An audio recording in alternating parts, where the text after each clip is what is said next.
Welcome into the latest edition of our Cubs Recap Podcast, a presentation of our Recap YouTube channel, and available audio only everywhere you get your favorite podcasts. With my partner, Gordon Wittenmeyer, I'm David Kaplan. All right, Gordon, PCA is sticking around, and it will be for a long, long time. The terms have not yet dropped. He has to pass a physical, I believe, on Wednesday in Chicago. Team is arriving back after they play the Yankees on Tuesday night, and then they'll fly back to Chicago. So when you hear this, it's probably somewhere between 6 and 8 years with options in there. And he has been very open at spring training. Hey, I want to be here the rest of my career. I'm real happy making $880,000 this year. To get an extension would be a blessing. So when you hear this, you're doing this off one really outstanding season. Your thoughts? You're doing it off one really outstanding first half. That's probably fair. He didn't have the best second half. Do you think it's a risk? Oh, I think he's shown, and we know his ability. I mean, he's certainly shown his ability, and you would think that there's no reason to think he's not going to get better and cut down on strikeouts and things like that. So, and that what he does in center field is elite stuff. That's not going away. So It's a good move. It's a good move. And look, this is. What kind of risk is it? I mean, this is what big market teams are supposed to do. And if it's depending on what the final numbers are, it may wind up being a team-friendly deal by the time it's all said and done. But you're saying that's what big market teams are supposed to do. They tried to extend Baez, Contreras, Addison Russell, Chris Bryant. None of those guys took their money. Hold up. So they did try to extend Bryant, and that's a Boris client, and it didn't quite get there. They would have extended Baez, but the pandemic struck the week they were closing in on the deal. The pandemic shut down the game, so they tabled it. Which means they wouldn't have PCA. Right, because obviously that's how they got him. They traded him to the Mets for PCA. And then I'm not sure how hard they tried to get Contreras. By the end, they weren't even trying to get him. Not at the end, but a year or two earlier, I think they were. But I'm not sure just how aggressive they were on that front. But anyhow, they haven't. We can agree that they haven't necessarily done a great job of this. Yeah, they got Hap on an extension, and Nico. And Seiya was a free agent, so they extended a few guys. But and then they did Hendricks years ago, so they've done a few guys. This is good because for no other reason than they've got a lot of guys coming off the books, a lot of guys that are going to be free agents in the next year and 2 years. So now you're starting to identify tangibly who your building blocks are, like put them under contract. They need to go get Nico done. That's the next thing they got to get done. Yeah, I would think that is something that Jed Hoyer has got to have on his shopping list. Now, does Nico not want to do a deal? I can't answer that for you. I don't know that. I would think he'd want to be here. It's a perfect fit for him. If you were him, would you want to make a commitment like that? Because he could get a big contract in free agency. Yeah, well, part of the reason I would want to make a big commitment to that is, number one, I'm going to assume if I'm Nico Horner, my team's not going to come in and lowball me at this point in my career with what I've given to the organization, and even as they've become a playoff team since I've been here. So there's that, and so yeah, I would think that he would want to stay. The other thing is like PCA signing him and showing that you've got these pieces in place going forward suggests that there's no rebuild on the horizon anytime soon. At least there seems to be that suggestion. You never say never with these guys, but signing PCA is a good sign that this is going to be something that's potentially sustainable. So if I'm Nico Horner, I want to be part of that. Yes. Gordon, in terms of long-term commitments, here's what the Chicago Cubs have on the books for 2027, whenever that season is played. 2027, they have Alex Bregman, 32.5. Dansby Swanson, 25.28. They have an option year on Matthew Boyd. They have one more year of Phil Maton, and they have Pete Armstrong. That's it. And in 2028, they have 3 guys under contract. That would be Bregman, Swanson, and Pete Armstrong. That is it. That is having about as clean a books as you could possibly have. And you've got young guys under control, too, whether it's Correct. Shaw or Orton or these other guys. So you're in good shape. As you look at these windows, this moving time window for the next 2 years, 3 years, 4 years, as we go, it looks good. It looks, you have the ability to do a lot of things, and I think again, first order of business ought to be go get Nico done now. Well, I'm ecstatic that they got this deal done, and it says a lot about PCA that he was willing to do this. We've seen so many guys around the game. Now I'm going to play it out. I'll go year by year. It's super cool to see a guy say, you know what? I love it here, and I want to be here for as long as I can. I'll take the long-term deal. Super cool. He also already took the Dodgers out of the mix, right, by ripping them and their fans. Yeah, he said, I never want to play there. Yeah, so anyway, a nice little marketing effort on his part.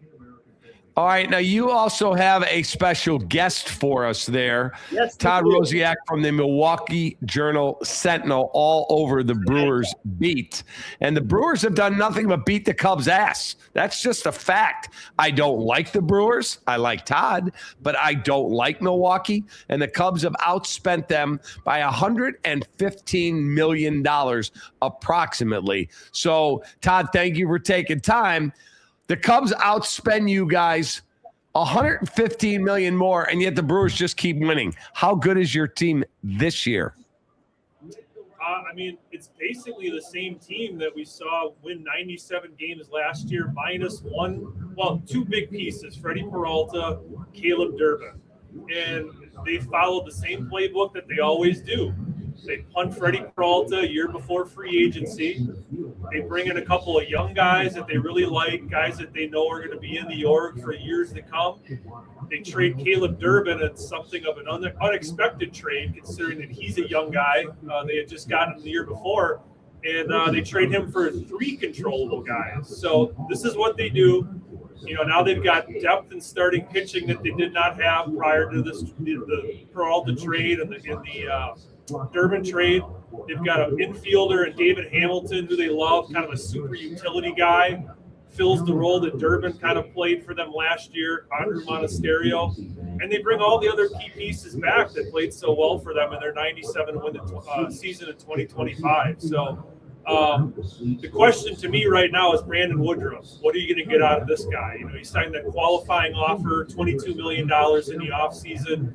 They need to get 25 starts minimum out of him, I feel like, and it's a crapshoot right now. He hasn't pitched a complete season since 21. So if you can get a healthy full season out of him, Quinn Priester comes back. He's going to miss the first month with a wrist injury. If he comes back and is anything close to what he did last year, I think the Brewers and the Cubs are going to be neck and neck again at the top of the division. What about the Reds? Well, Reds are okay, but Reds will be good too. Clearly, they've made some moves that their pitching is great. I don't even know how long is Hunter Green going to be out for? Months, Todd, months. They say July, it might be August. Yeah, not good there. But, obviously picking up Suarez, that shores up the offense. Still got plenty of starting pitching beyond Hunter Green. Although, we got an update on that. In all likelihood, Nick Lodolo is going to start on the injured list, too. He was going to be their second starter in the rotation. He and Hunter Green going into, say, last year, were easily the best 2 pitchers on that staff, even though Andrew Abbott made an all-star game. So, that's a big loss. Now, that said, it's a blister, so it's probably going to be a minimum like 12 days or something. but they're going to have to cover for a couple of weeks. So, Todd, let me ask you a question, because I've looked at FanGraphs projections. I've looked at all the Pacoda numbers, all these different numbers. They have the Brewers at an 80 to 82 win type team. If all these guys are coming back, with the exception, as you mentioned, of Caleb Durbin and Freddie Peralta, why would the Brewers not be getting more love? It's so funny you bring that up, Cap, because literally 2 hours ago we were talking to Pat Murphy. He was getting on their PR guys because he wants their PR guys to print out all these projections and give them to him hard copies. He brought up Pacoda specifically, and he's like, this is what we're used to. This is what every year we come in and we're always the underdog. We're always underestimated. And look at where we are at the end of the year. It's no different this year. It's going to be no different next year. It's just the way of the world. And they embrace that underdog mentality, that underdog role, and they're like, keep underestimating us. But people have seen, baseball has seen, these guys just have that secret sauce, way of figuring things out. They sprinkle pixie dust on these pitchers that they pick up off the scrap pile. They just traded for Jake Woodford today. This guy will probably have a 2.50 ERA out of the bullpen in a couple of months, and you're going to be like, what did they do to this guy to fix him? It's what they do. They make these under the radar acquisitions. Luis Rengifo, he's coming off a bad year with the Angels. They're going to plug him in at third base this year. Watch him hit 20 homers. It's the way things go with these guys. And I every year we're scratching our heads at the end of the year wondering how they won 90 plus. I tell you what, I'll give you a story. Last spring training in 2025, I went up to Murphy and I made some offhand reference of, you'll probably take a step back this year. I don't know who'd they lose last year. They had somebody. They traded. Willie Adames was gone. Willie, yes. Yeah. So I said you probably take a step back. And before I could finish even asking him a question, he started rattling off what this guy's going to do. We still got this guy. We still got this guy. We still got this guy. By the time he was done talking, I thought they're going to win the division again. And if you remember on this podcast last year, I picked them to win the division, and it's largely because of that conversation. I'm telling you, see, that's another thing. They got the best manager in the division, maybe, or at least one of the best two, better than the Cubs, right? And oh my God, relax. Take that, Cap. Take that. But I tell you what, at some point, the Brewers can't keep doing this, and I think this is the year. I don't think that means a losing season, but I think it means a step back, and somebody else is going to win the division. Todd, do you realize that since the Brewers weekly held up the L flag after they beat the Cubs in Game 5, the Bears have knocked out the Packers, taken 3 of the last 4, by the way.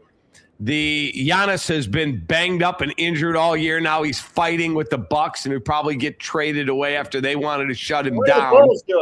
What are the Bulls doing, Cap? This has nothing to do with the Bulls. They're terrible. The Bulls are terrible. All I know is Wisconsin got knocked out in round 2 in the tournament. It's the curse of the L flag. That was the weakest move. Oh, round 1? High Point took him out, round 1. Yeah, the curse of the L flag. Like if you guys had taken the W flag and used that, man, cute. That's funny. They took our W. Holding up a lost flag was absolutely the weakest move ever. Have the players ever talked about that? No, that was – what I will say is this. They pulled that out when they were taking all the celebratory pictures on the field in the moments after that game.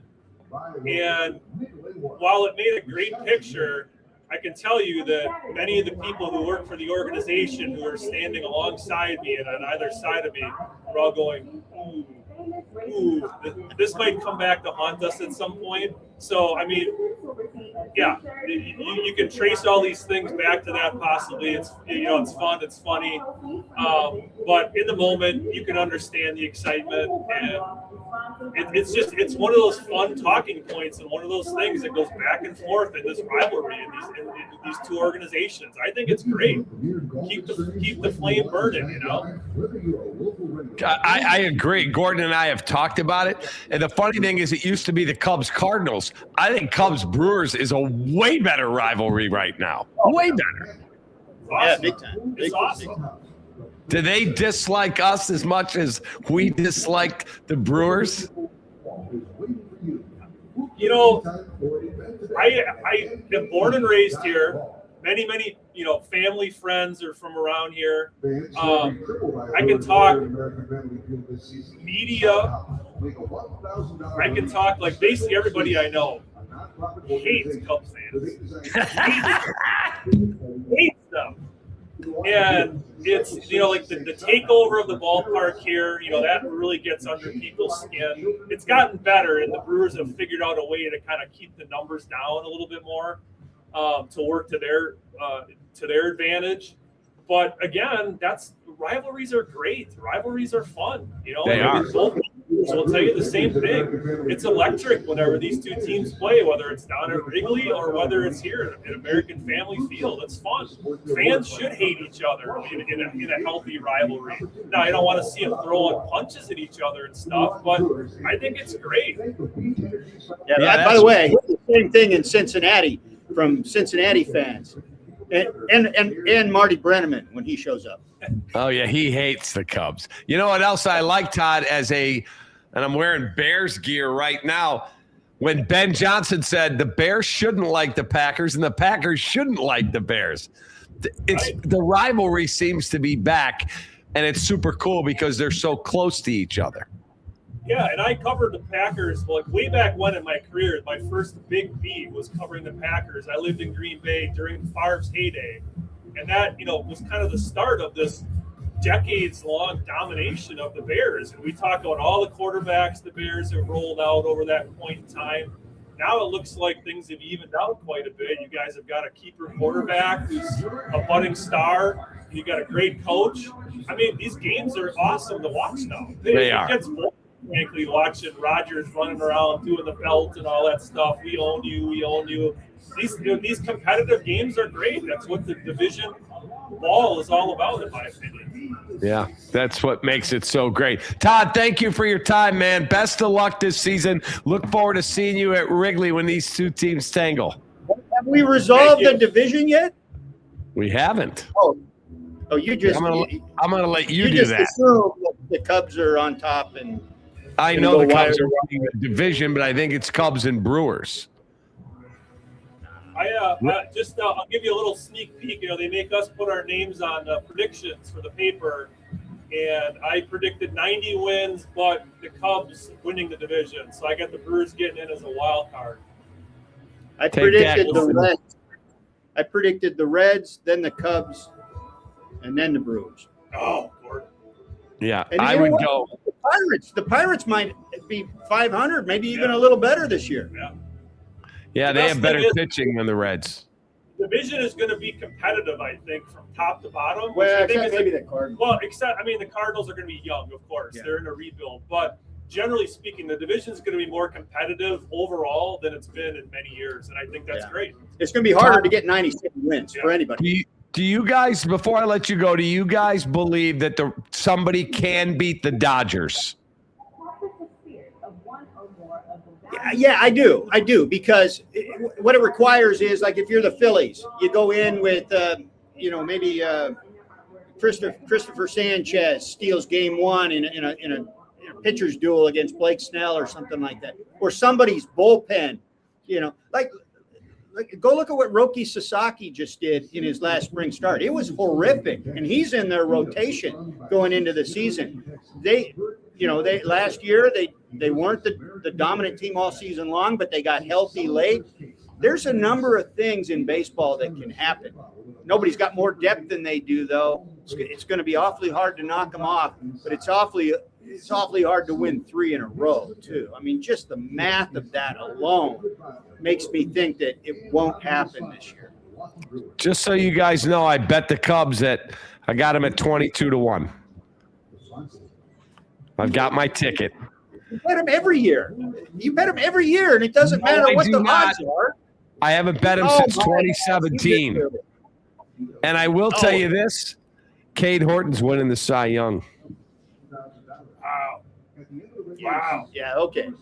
He was arguably the most dominant pitcher going in the National League the last 2 months. I'm not saying he won't have a good year. Yeah, you're right. You're right. He's a hell of a pitcher, and maybe he backs up what he did last year, but he's just not going to get the workload that's going to put him in that group. Like, there's going to be a tier of pitchers that have really good numbers, and they're going to have more innings than he does. That's going to be a deal. Yeah, where's Justin Steele right now in his recovery process? Is he going to be ready for the start of the season? No, he probably does not pitch for the Cubs till end of May, beginning of June.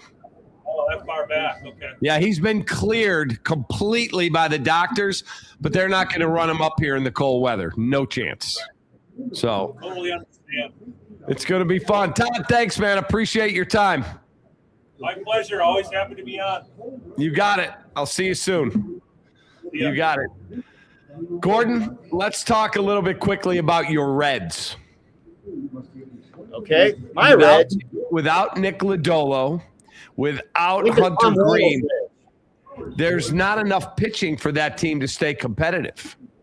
Yeah, there is, because they went in, they got Brandon Williamson back from Tommy John surgery, and he looked great. He looked better than anybody else in camp this spring on the pitching side. They got Rhett Lauder back, who had an oblique that took out his year last year.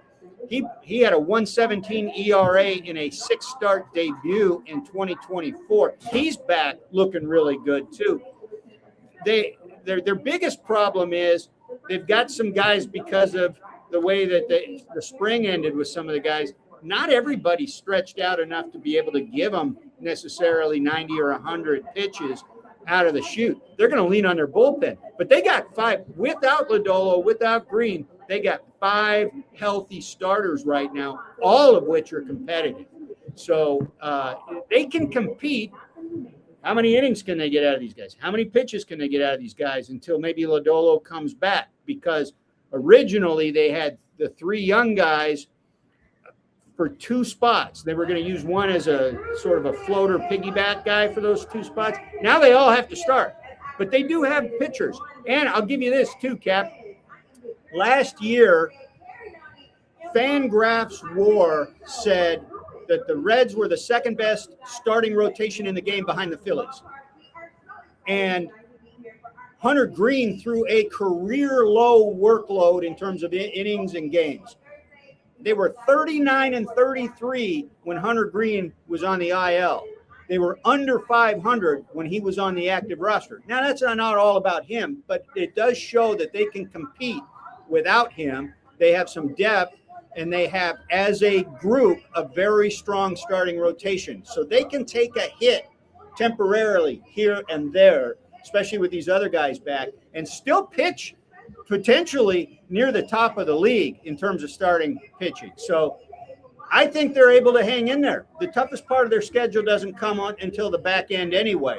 And in theory, Hunter Green will be there for that. All right, before we get out of here, I need your prediction, Cubs number of wins and where they finish in the division. I'll give you mine right now. They win 94 games. They win the division by at least 6. 90 wins, 1 game back of the Reds, both make the playoffs. You're out of your freaking mind. You ask me. I'm telling you. Let's just see what it looks like at the end of the year. They got an open tap up there at the spring training game. They're both playoff teams. I'm giving you that, Cap. Cubs are winning that division. Absolutely. They're favorites on paper. I think they're the favorites in Vegas.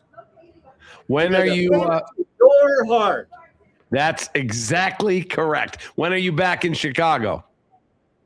I stop in briefly tonight, Tuesday night, and I fly out Wednesday for the opener in Cincinnati. Gordon, have a great rest of your time up in Cheese Country. All right, man. I have some curds for you. Appreciate you. See you, buddy. There he is. That's my partner, Gordon Wittenmeyer, all over the Cubs beat, the Reds beat, Major League Baseball. And we're at the end of spring training now, folks. Opening day is Thursday. The Chicago Cubs and the Washington Nationals will have our regular Cubs recap podcast, as well as any breaking news. If there's another extension around the corner, PCA gets his paper. What about Nico Hoerner? Would they even entertain that with Ian Happ or Seiya Suzuki, both guys who will be in their walk years? For Gordon, for our great crew here at the Recap, I'm David Kaplan. Have a great rest of your night. Baseball's back, baby. Go Cubs.